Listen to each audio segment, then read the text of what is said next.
தமிழக சட்டமன்ற தேர்தலில் தனித்து போட்டியிட்டு 108 இடங்களை கைப்பற்றி முதல் தேர்தலிலேயே முதலமைச்சர் அரியணையில் அமர்ந்து வரலாற்று சாதனை படைத்திருக்கிறார் தளபதி விஜய். 35%த்திற்கும் அதிகமான வாக்குகளை பெற்று தனிப்பெரும் கட்சியாக உருவெடுத்தாலும் இந்த வெற்றியோடு திருப்தி அடைந்துவிட விஜய் தயாராக இல்லை.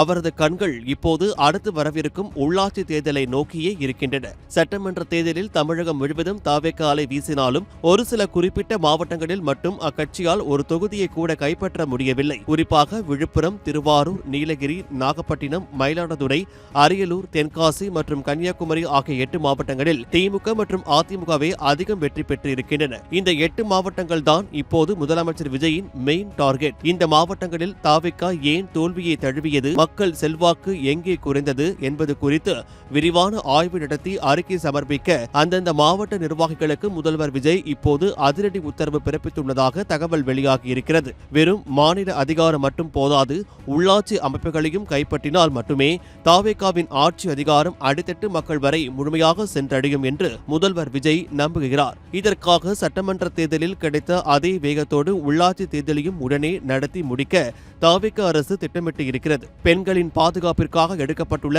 அதிரடி நடவடிக்கைகள், மதுக்கடைகள் மூடல், 200 யூனிட் இலவச மின்சாரம் மற்றும் முந்தைய அரசுகளின் நல்ல திட்டங்களை